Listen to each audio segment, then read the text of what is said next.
nak tulis dekat chat box. Nanti mungkinlah boleh remind saya ataupun ingatkan saya untuk tengok kepada chat box untuk saya cuba jawablah. Cumanya untuk jawapan tu saya cuba jawab mana yang saya tahu ataupun mampu. Kalau tidak, saya akan refer kepada pihak yang lebih arif dan kembali semula kepada siapa yang bertanya ataupun kepada grup nanti, insyaAllah. Okay, so untuk session pada pagi ini, di bawah Jawatankuasa Pengajian Siswazah Fakulti Elektronik Mekanikal, kita membuat pendekatan untuk memaklumkan kepada semua staf akademik FKM dan juga FTKMP yang mempunyai pelajar PG di FKM untuk update, untuk kita sama-sama lihat apakah perubahan-perubahan yang saya rasa perlu diambil perhatian oleh penyelia ataupun bakal penyelia untuk dalam proses penyediaan pelajar masing-masing lah, insyaAllah.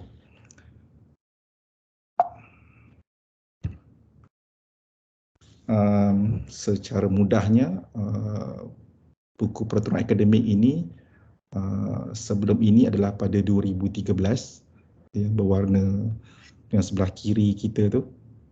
So yang lahir hari ini ataupun tahun ni adalah 2023 lah, maksudnya 10 tahun kemudian. So of course dalam 10 tahun tu ada beberapa perubahan yang ingin kita kongsikan lebih awal untuk makluman staf akademik. PAR 2023 telah diluluskan pada mesyuarat Senat Bilangan 4 2023 pada 17 April 2023. Cumanya untuk hari ini saya akan membentangkan ataupun membuat sharing lebih kepada perkara-perkara yang perlu dilihat oleh penyelia masing-masing tanpa melibatkan implikasi kos kewangan, sebab di peringkat universiti masih lagi ada perkara yang melibatkan kewangan yang belum diputuskan ataupun diluluskan. Oleh yang demikian, kita membuat perkongsian ini untuk perihal yang tidak melibatkan implikasi kewangan. Sebab kalau kita tunggu untuk perkara tersebut, mungkin mengambil masa yang lebih lama dan maklumat ini mungkin kepada penyelia lah, kepada penjalanan pelajar, mungkin terlalu lewat untuk mendapatkan dapatan yang terkini untuk mereka merangka ataupun menyusun kembali strategi pengajian mereka, master ataupun PhD dan juga untuk penyelidikan supervisor. Sepintas lalu ingin saya imbas kembali tentatif atau kronologi untuk Postgraduate Academic Regulation 2023 dalam tindakan fakulti. Untuk semua staf, kita telah emailkan pada 9 Jun 2023. Boleh cek balik email masing-masing. Dan taklimat kepada pelajar PG FKM semua yang aktif telah dijalankan secara atas talian pada 16 Jun 2023. Untuk makluman semua, perihal PAR ini 2023 ini terpakai untuk semua pelajar pasca siswazah yang aktif tanpa mengira kohort kemasukan. Bermaksud kalau pelajar yang masuk semester sekarang ni pun ataupun yang sebelum-sebelumnya, yang senior-senior mereka pun terpakai untuk Post Academic Regulation 2023 ini. Dan saya, seperti saya maklumkan tadi, perkongsian taklimat untuk hari ini tidak melibatkan perihal implikasi kewangan. Saya jangkakan sekiranya semuanya telah dimuktamadkan, akan ada sesi jarawara daripada PPS ke setiap fakulti. Tapi untuk di FKM, kita rasa itu mungkin mengambil sedikit masa dan kita tak nak bertanggung untuk perihal tersebut, dan kita jalan dahulu, at least staff mendapat gambaran awal tentang apa yang perlu diambil tindakan untuk makluman semua. Dalam PAR 2023 ni, dia ada 14 regulation, ada pun 14 peraturan lah, 14 peraturan. Dan dalam 14 peraturan tu saya dah screen, saya dah go through. Saya merasakan 5 perkara yang saya hitamkan tu. Regulation number 4, registration, number 6, duration of studies, Nombor 7, research mode. Nombor 10, examination of thesis. Dan nombor 11, graduation, yang saya rasa perlu makluman segera kepada penyelia lah, ataupun bakal penyelia. Okay. Sebab bila kita dapat update untuk perkara ini, mungkin pelajar-pelajar kita di bawah salinan kita mungkin boleh menyusun kembali strategi pengajian ataupun strategi penyelidikan masing-masing supaya kita tidak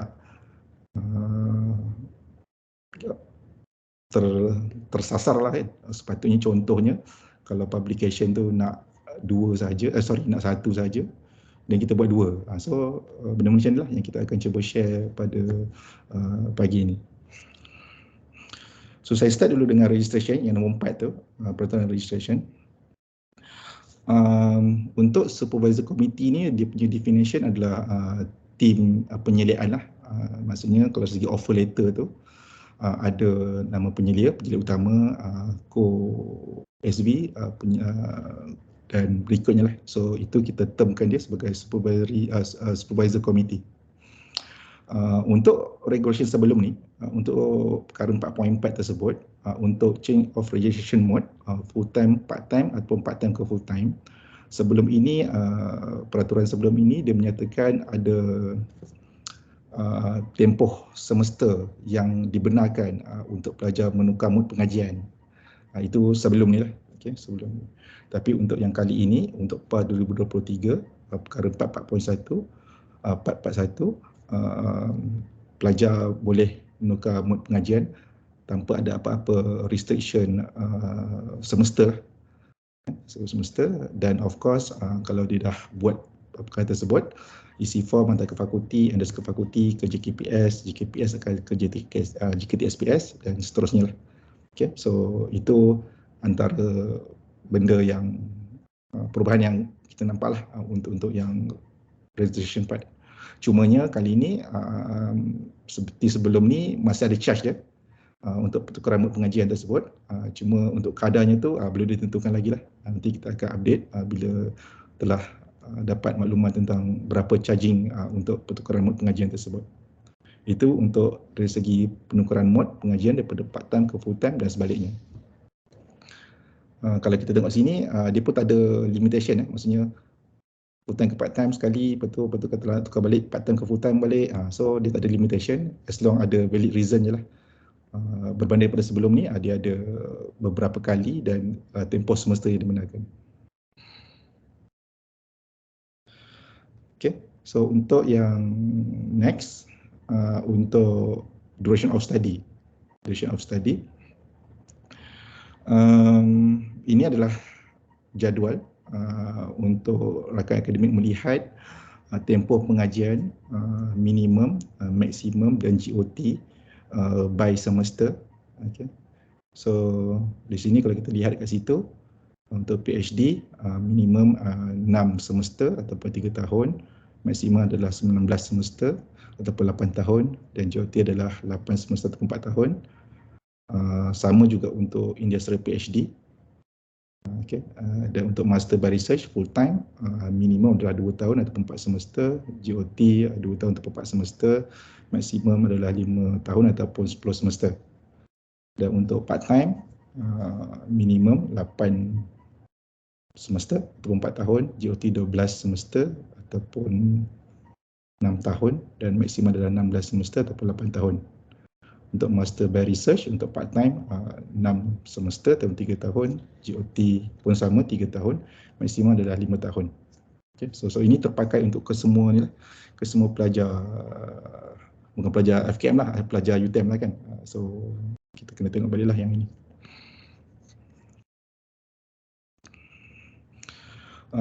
Untuk regulation ke-7, research mode, okay. Kepada rakan-rakan yang sekarang ini mempunyai pelajar mungkin semester 1 ke semester 2 yang sepatutnya akan menjalani RPD atau Research Proposal Defense, untuk sebelum ini contohnya kalau macam PhD part time, sebelum ini tempoh RPD yang dicadangkan adalah semester 2 atau semester 3, okay, sebelum ini. Tapi untuk yang kali ini, untuk RPD, sama ada full time ataupun part time, sama ada master ataupun PhD ataupun doktoral, boleh seawal pada semester 1. Bermaksud sekiranya pelajar telah bersedia, pelajar boleh menjalani RPD tersebut, dan julat masa ataupun tempoh pelajar untuk menjalani RPD tersebut seperti yang tertera pada jadual 7.1. Contohnya kalau macam pelajar tersebut adalah master by research, mode of study adalah full time, so tempoh untuk pelajar menjalani RPD adalah pada semester 1 atau semester 2. Okay, so itu tempoh dia lah. So oleh kerana sekarang kita mempunyai sistem sistem ERPD seperti yang rakan-rakan tengok dekat sebelah kanan tu. So dekat situ dia akan pop up lah nama semua pelajar-pelajar yang layak untuk menjalani RPD. So bermaksud contohnya katalah kita ada pelajar PhD part time, kan, part time kan, kerja sibuk kan, and then katalah nama dia akan pop up, katalah dia dah register di semester 1, dia akan pop up nama dia untuk menjalani RPD, dan sekiranya tidak bersedia boleh maklumkan untuk tidak menjalani RPD pada semester tersebut, semester 1, dan boleh pada semester yang berikutnya lah, semester 2, semester 3 kan. So sampailah maksimum 30 bulan ataupun ikut semester. Okay, so begitu. Tapi by default, by system, nanti akan appear je nama ni untuk menjalani RPD. Cumanya untuk bahagian SB ataupun penyedia, kena pastikanlah pelajar tak terlebih tempoh maksimum duration of RPD ni. Okay. Untuk regulation 7 juga under research mode, ini mungkin saya tak pasti sama ada kita aware ke tidak. Untuk perkara 7.52, okay, recommended doctoral thesis dalam 20,000 words, 770,000 words, ataupun lebih kurang saya kira-kira dalam 55 hingga 200 pages lah, okay, untuk doktoral. Dan untuk master antara 30 ke 100 pages. Pages yang kita terakan kat situ adalah exclude, does not include abstract, footnote, exhibit, figure, table, graph, appendix, bibliography, reference and others. So bermaksudnya kalau kita nak in short, pages yang recommend tu adalah content wise lah, daripada introduction sampai conclusion lah. Okay, search sampai conclusion. So it should be in that range untuk dia punya number of pages. Okay, ini saya ambil satu pages tu dalam 350 hingga 400 word lah. Saya anggarkan begitu. Okay, next untuk examination of thesis. Okay, maksudnya untuk nak kita appoint, selalunya bila fasa pelajar penyelidikan kita dah siap thesis, and then kita nak lantik pemeriksa dalam dan pemeriksa luar. So dari segi sistemnya, sistem e-viva yang akan ada dalam sistem SMPS setiap penyelia, dia akan minta setiap penyelia untuk calonkan examiner, internal examiner dan external examiner. So ini adalah syarat dia, syarat yang terbaru untuk PAR 2023 untuk syarat examiner. Untuk of course dua-dua tu ada PhD lah, doctoral degree. Kalau kita tengok untuk kriteria external examiner untuk doktoral, sama ada ianya adalah profesor ataupun associate professor, even doktor pun boleh, okay, with minimum number of graduated student, 2 PhD, okay, ataupun 2 doctoral, ataupun 4 master by research as a principal supervisor. Bermaksud kalau external examiner kita tu adalah dia belum dapat associate professor lagi kan, katalah dia hanya doktor sahaja, tetapi sekiranya dia ada graduated student sama ada PhD ataupun master mengikut bilangan yang tertera seperti jadual 10.2 tersebut, beliau layak untuk menjadi calon external examiner lah. Cuma of course dengan dalam bidang yang berkaitan. So untuk master, untuk external examiner master, selain dia adalah doctoral atau PhD holder, minimum number of graduate student seorang ataupun satu lah, minimum satu, master by research dan sebagai principal supervisor ataupun main supervisor. Itu untuk external examiner. Ini maksudnya ini kita punya calon-calon eksternal lah. Okay. So untuk internal examiner ni dia tidak semestinya dalam fakulti kita. Dia maksudnya di dalam UTM lah kan. Kalau kita ada rakan-rakan yang daripada FKM ke FTKMP ataupun daripada FKP yang dalam bidang yang sama, dan kita boleh calonkan sebagai internal examiner. Cuma syarat dia untuk PhD, doctoral, minimum number graduate student seorang sekurang-kurangnya sebagai penyelidik utama, dan untuk internal examiner master pun seorang main master by research sebagai principal supervisor ataupun main supervisor. Okay, so ini secara mudahnya lah untuk kita calonkan kita punya examiner melalui sistem. Nama sistem tu kalau kita login UTM, kita pergi kepada SNPS, dan daripada SNPS tersebut kita akan jumpa sepatutnya menu e-Viva. Daripada situ nanti penyelia-penyelia boleh masukkan nama-nama calon yang dirasakan mampulah untuk menilai tesis dengan sebaiknya. Ini saya dah cuba screening untuk examination thesis untuk Master by Research Fakulti Kejuruteraan Mekanikal untuk rujukan pantas semua rakan-rakan akademik FKM. Ada 41 staf akademik yang layak untuk menjadi pemeriksa dalaman dari FKM lah. So saya kemaskini maklumat ni 30 Jun 2023. Maksudnya mungkin akan ada lagi lah kan. Mungkin akan ada lagi from time to time yang akan bertambah lah listing ni. Okay. So ini mungkin rakan-rakan mungkin yang sedang dalam peringkat akhir tesis dah boleh sebel-sebel lah nama-nama calon internal examiner di FKM. Yang ni FKM lah. Maksudnya kalau macam rakan-rakan ada lagi lain rakan bidang yang sama di fakulti lain pun tak ada masalah. Cumanya itu mungkin kena refer mungkin TD mereka kan untuk dapatkan list bidang berkaitan dan sebagainya.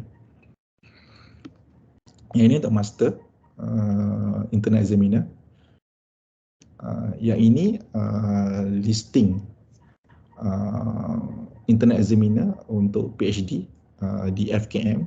Okay, kita ada 11 staff akademik yang memenuhi syarat at least satu graduated PhD student as main supervisor. Okay, so ni nama-nama ni lah. Okay.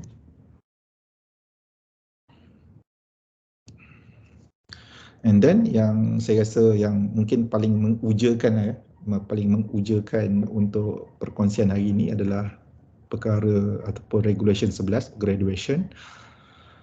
Kalau rakan-rakan ingat ataupun tahu sebelum ini untuk PhD 2 paper jurnal indeks Scopus dan ke atas, tetapi untuk regulation pada kali ini PAR 2023 masih lagi 2 jurnal. Cumanya untuk PhD satu adalah indeks by Scopus dan ke atas, dan satu lagi boleh indeks yang bukan Scopus, ataupun dalam bahasa lainnya kalau kat UTM ni kita ada JET, kita ada JMAT. So maksudnya kalau kita dapat accept itu sebagai kita punya penerbitan, boleh dikira sebagai syarat graduation untuk PhD. So dia masih bilangan masih sama 2 seperti sebelumnya, cuma sebelum ini kedua-duanya hendaklah Scopus, 2 Scopus dan ke atas, tapi untuk kali ini satu saja Scopus ke atas, dan manakala satu lagi boleh satu Scopus ke bawah lah kalau saya cakap macam tu kan.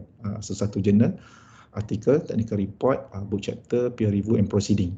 Okay, so itu yang untuk PhD. Untuk industri PhD ataupun DN ataupun doktor kejuruteraan, satu jurnal artikel saja. Okay. And provide evidence of innovation if their research work endorsed by the participating company. Okay, so itu sama seperti sebelum ni. Maksudnya untuk industri PhD, dia tak specify lah indeks apa kan. So as long dia journal, then should be no problem. Dan untuk master by research, bilangan masih sama seperti sebelum ini, satu. Cuma satu sebelum ini adalah satu minimum index corpus. Tapi untuk kali ini, satu jurnal, artikel, technical report, book chapter, peer review or proceeding. Tidak semestinya Scopus ataupun boleh tak Scopus lah. Okay, untuk master by research. Okay, so itu antara perkara yang perlu dilihat oleh supervisor lah dalam rangka strategi penyalaan masing-masing. Cumanya dari segi penamaan paper tersebut, sama ada nombor pertama itu adalah nama pelajar, dan yang kedua adalah supervisory team, supervisory committee ataupun kumpulan penilaian lah. Contohnya, katalah nombor satu adalah pelajar kita, nombor dua tu mungkin nama kita ataupun nama rakan co-SV kita ya, untuk penilaian pelajar tersebut. So dia boleh begitu. Ataupun nama kita ataupun nama co-supervisor kita adalah pertama, dan kedua adalah nama pelajar kita. Okay. So begitu. Publish agenda article, technical report, book chapter, peer review, proceeding, shall affiliate UTM under the student's name. So itulah. Dan publish journal, of course, article, technical report, book chapter, peer review, proceeding shall be relevant to the student research. So maksudnya masa dia nak bagi tahu ni adalah related dengan projek pelajar lah, ya, projek master atau PhD pelajar.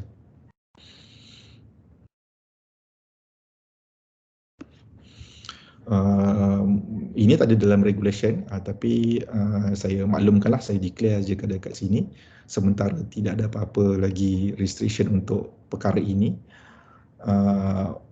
Contohnya, katalah rakan-rakan akademik semua telah ada pelajar yang menyiapkan tesis yang 100%, telah siap lah maksudnya, telah siap, and then dah boleh terus submit melalui sistem e-Viva untuk lantikan examiner, tanpa perlu menunggu jurnal pelajar tersebut has been accepted atau published.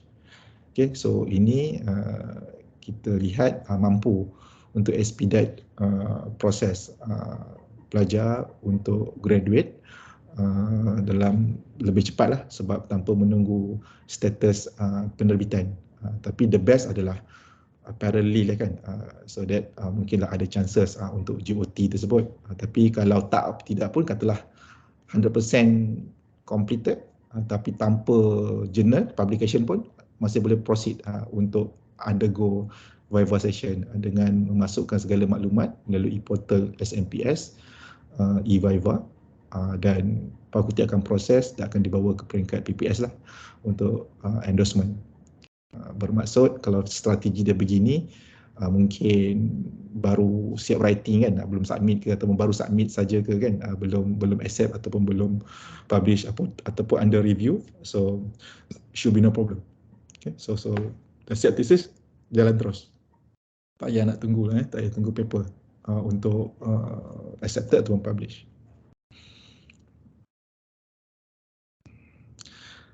Saya rasa itu sahaja dari segi hebahan tentang perkongsian regulation PAR 2023.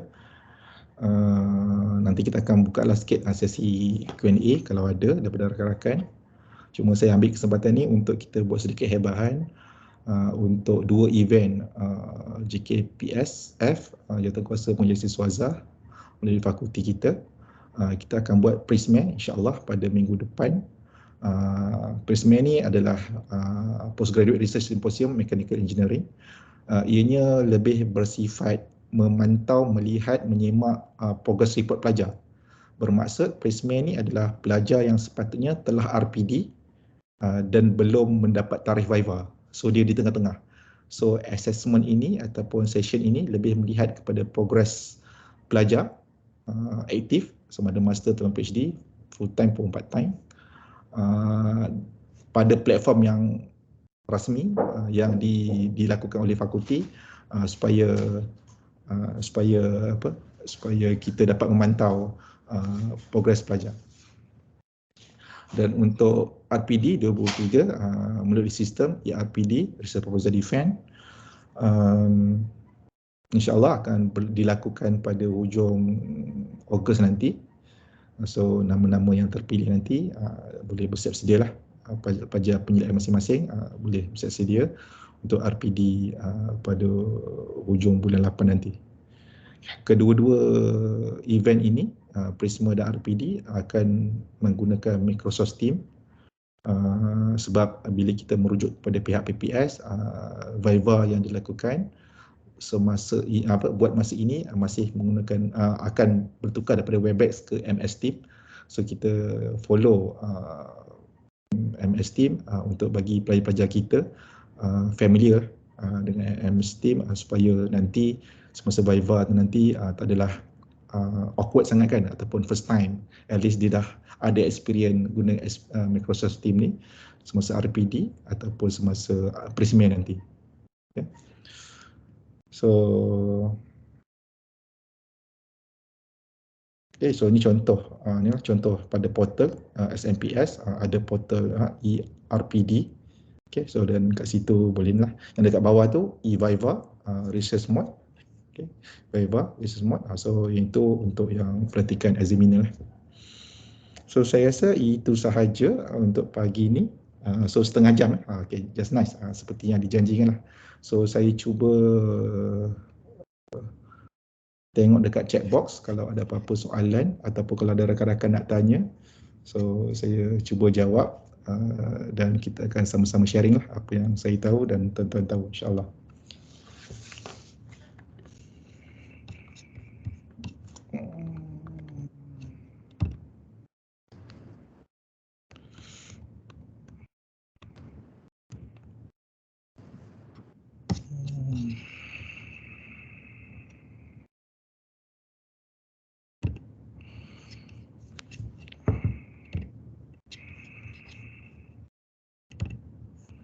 Selamat pagi. Oh, Dr. Lau. Okay, PM Dr. Lau ya, pagi. Ya, saya ada satu soalan selamat pagi. Pagi. Doktor. Ya, saya sebenarnya nak dapat satu kefahaman lah mengenai sebenarnya apa definisi, adakah kerja PhD research ni di MAMA tu dikira sebagai aktiviti PMP? Aktiviti PMP. Adakah dia dikira sebagai aktiviti pengajaran dan pembelajaran? Aktiviti penyelidikan ni. Yang pelajar PhD dia buat kerja di MAMA, adakah dia dikira sebagai aktiviti pengajaran dan pembelajaran kalau ikut pemahaman FKM? Ianya kalau saya lah ya, tapi ini my personal opinion lah. So aktiviti pengajaran ni sepatutnya yang conducted class lah kan. Yang ini research ni maksudnya dia pada saya lah, bukan yang tipikal ataupun formal pengajaran dan pembelajaran. Dianya research based lah, dia research lah, dia penyelidikan. Adakah pelajar PhD ni dikira sebagai pelajar? Dia sebenarnya kerja PhD ni dia ada hadir khusus kan, wajib. Betul. Tapi lepas tu dia kena fulfill yang unit credit kan, sebab dalam praktikal maksudnya dia kena kerja MAMA lah kan. Dia kalau dia punya research base adalah experimental base. Okay. So kalau ikut saya lah pemahaman tu, dia kerja di MAMA tu kira macam aktiviti pengajaran dan pembelajaran, PMP. So saya rasa tu mungkin ada staff di MAMA tu dia mungkin kurang faham lah mengenai konsep ni. dia punya pemahaman ni. Sebab pelajar PhD ni, dia sebenarnya membayar yuran kan, sebagai pelajar. Dan untuk pelajar PhD itu, dia sebenarnya dia spend a lot of time in the lab lah. Okay.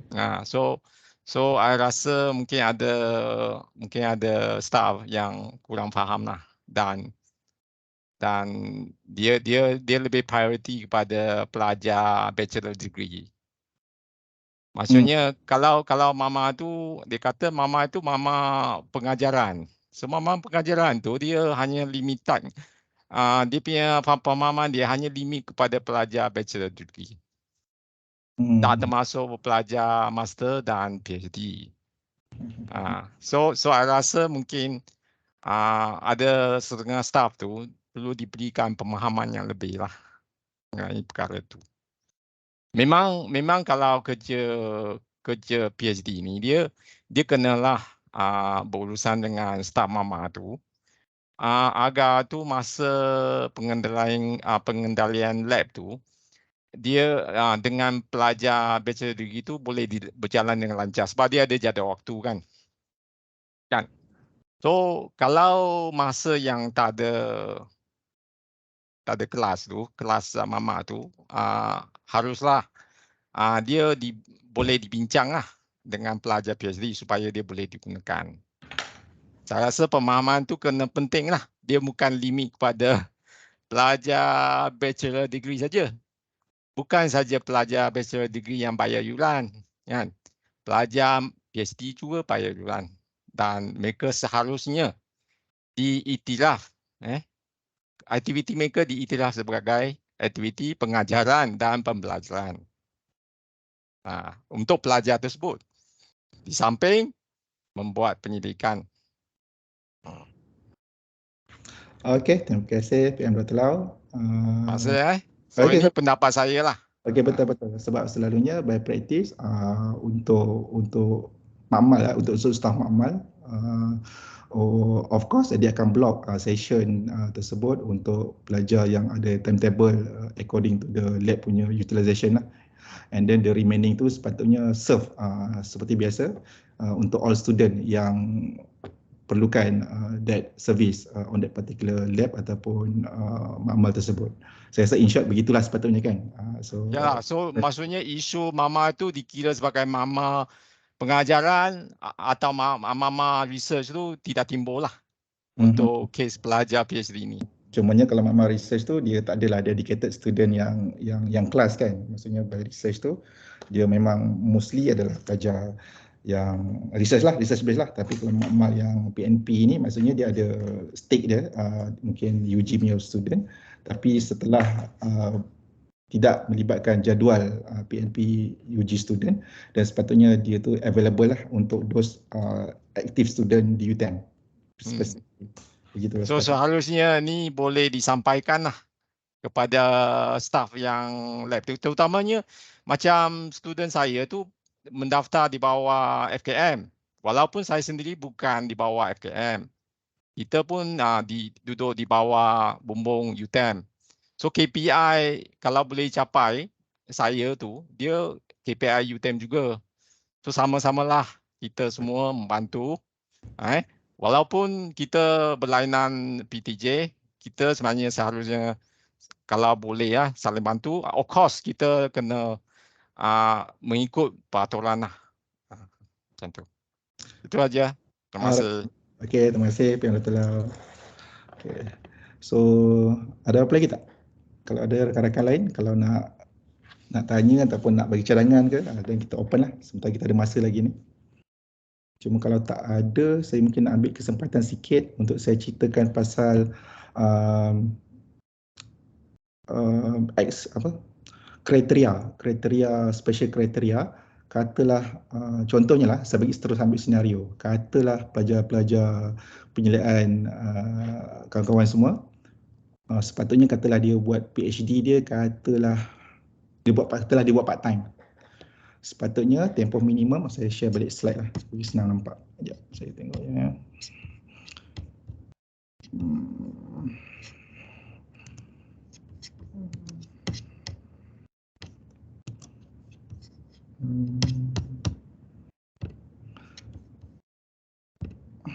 Okey, katalah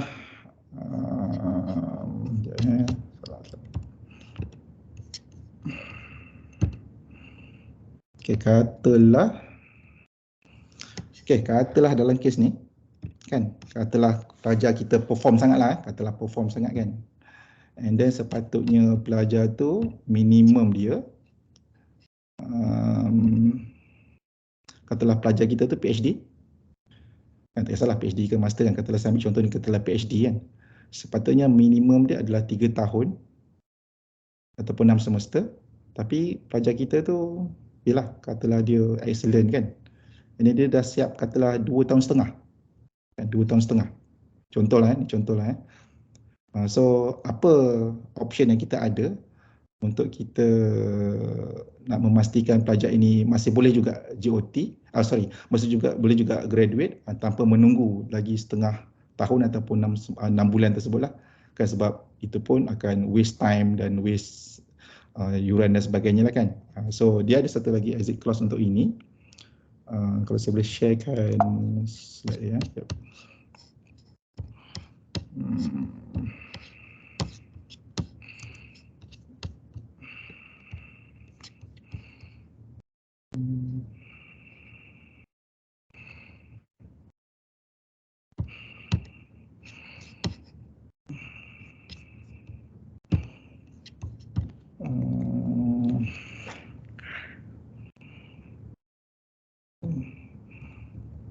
Dekat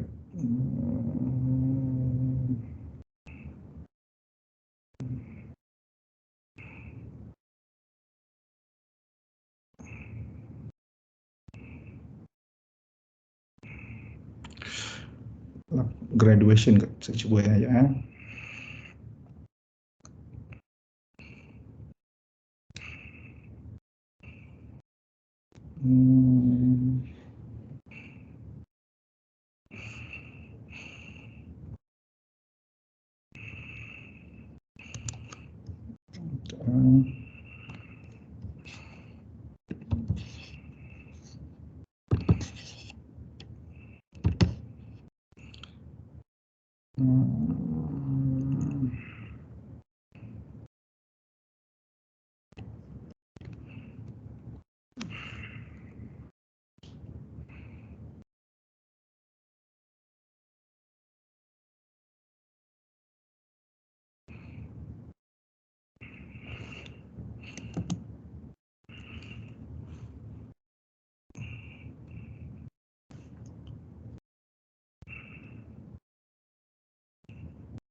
Okay, tak apalah. Tak apa. Katalah dalam kes pelajar rakan semua, seperti yang saya maklumkan tadi, kes dia adalah dia excellent student dan dia pun dapat selesaikan pengajiannya sebelum tempoh minimum. Contohnya katalah macam PhD ni, katalah dia minimum adalah 3 tahun ataupun 6 semester, tapi dia dapat settle sebelum tempoh minimum ni 6 semester ataupun 3 tahun. Dia satu lagi kriteria yang perlu dipenuhi untuk membolehkan pelajar itu graduate di bawah tempoh minimum tempoh pengajian. Dia perlu memenuhi 3 kriteria ini, 3 elemen ni. Pertamanya adalah mesti ada 2 publication, satu index Scopus dan satu lagi index WOS. Okay. So bermaksud dari segi publication, itu kriteria pertama, dan Scopus tersebut mestilah Scopus Q2, Q3 dan Q4, Q3, Q2 dan Q1. Alright. So itu untuk publication. Dari segi kriteria yang kedua, mestilah pelajar tersebut pada sesi Viva mendapat minor correction, dan kriteria ketiga adalah mestilah pelajar tersebut mendapat recommendation daripada setiap examiner untuk penerimaan award. Dalam borang Viva tu akan ada macam kolom, adakah pelajar layak untuk menerima award kan. So maksudnya pelajar pun dapat juga that kriteria. So dengan comply-nya ketiga-tiga kriteria ini, contohnya dia ada 2 publication, satu Scopus Q1, Q2 atau Q3 dan satu jurnal WOS, tak kisah Q berapa, and then dia pun fulfill untuk dapat award daripada examiner untuk layak menerima award penganugerahan. And then yang ketiga, pelajar tersebut pun minor correction, so pelajar tersebut layak ataupun boleh untuk graduate sebelum tempoh minimum yang dinyatakan dalam jadual ini. So itu yang saya ingatlah, itu antaranya lah. So yang lain-lain nanti rakan-rakan boleh refer lagi lah dalam buku peraturan akademik ini untuk update maklumat yang lain. Jadi saya teringat tadi, bila cakap tadi tu saya teringat pasal PhD tadi kan. Okay, so saya... Dr. Afzal nak tanya sikit boleh? Boleh, banyak boleh. Ada, since dia macam ada banyak revision, so just nak tanya, sama ada revision tak untuk pelajar yang nak convert daripada master ke PhD? Requirement dia ada apa-apa perubahan ke tak? Saya rasa ada. Cumanya yang dalam ni saya tak ceritakan lah. Tapi yang itu nanti saya boleh maklumkan di sesi lain lah. PM Juzaila kan ya? PM Juzaila kan? Saya tak nampak lah. Ya. Okay, betul. Ada dibincangkan tu PM Juzaila. Cumanya tu saya tak ingat in detail dia. Nanti kita boleh tengok sama-sama lah. Sebab ada juga yang propose saya itu yang excellent student degree pun boleh ada clause untuk terus lompat ke PhD lah, ada yang master excellent dan boleh ke PhD. Cumanya yang detailnya tu saya tak dapat lagi yang firm punya statement lah. So nanti boleh tengok sama-sama lah balik dekat buku panduan tu nanti. Okey, terima kasih. Okey, sama. Baik.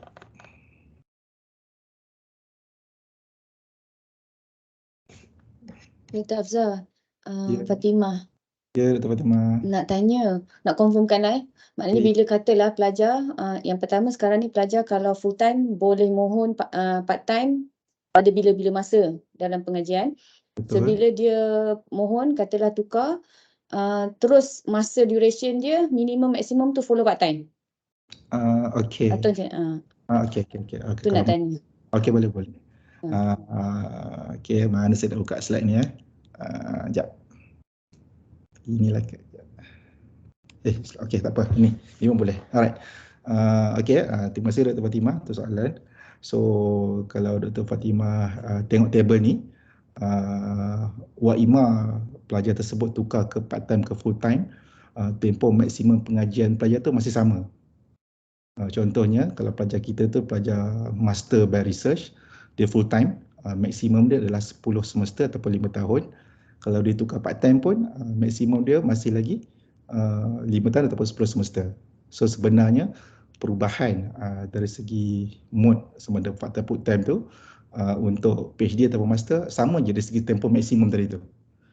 Minimum je kan, maksud minimum nak duration tu, maksudnya kalau macam kata 3 tahun, maksud 4 tahun, dia kena tunggu 4 tahun lah baru untuk dia boleh submit kan, kalau buat part time, macam contoh PhD contohlah. Ya, betul. Lepas tu yuran pun berbeza kan? Yuran tu saya tak boleh nak komen Dr. Fatimah sebab itu merupakan prinsip keuangan. Saya tak boleh nak cakap apa-apa sebab bab keuangan ni masih tak, maksud saya tu yuran part time dengan full time memang tak sama kan? Ke sama? Tak sama kan? Yang tu kena tengok PPS lah kan? PPS, PPS. Tak nak komen yang Okey, tak apa. Okey.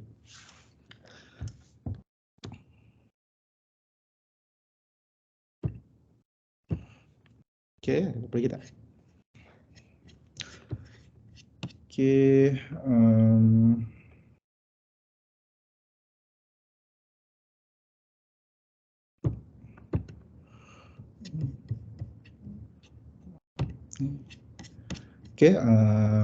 so kalau dah tak ada apa-apa lagi, tapi tak apalah kalau katalah sekarang ni tak ada soalan kan, tapi in future ni ada nak tanya ke, dia boleh je tanya, tak ada masalah.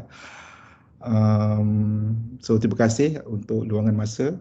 So sekarang ni jam dah lebih 7 minit lah. Saya cakap 30 hingga 40 minit kan, sudah lebih 7 minit. So saya minta maaf atas masa yang diambil oleh rakan-rakan semua. Saya tahu semua sibuk untuk kerja-kerja PMP, research, consultation dan sebagainya. So kalau tak ada apa-apa lagi, saya tangguhkan sesi perkongsian ini dengan tasbih kifarah dan salawat lah. Bismillahirrahmanirrahim. Subhanallahu wa bihamdihi astaghfiruka wa atubu ilaih. Wal 'asri innal insana lafi khusr illa allazina amanu. So terima kasih semua. Assalamualaikum warahmatullahi taala wabarakatuh. Nanti saya akan sharekan juga slide ni kepada semua lah, insya-Allah. Okey, terima kasih Cik. Terima kasih Prof. Okay.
Ada yang ada lagi tak kat sini tak?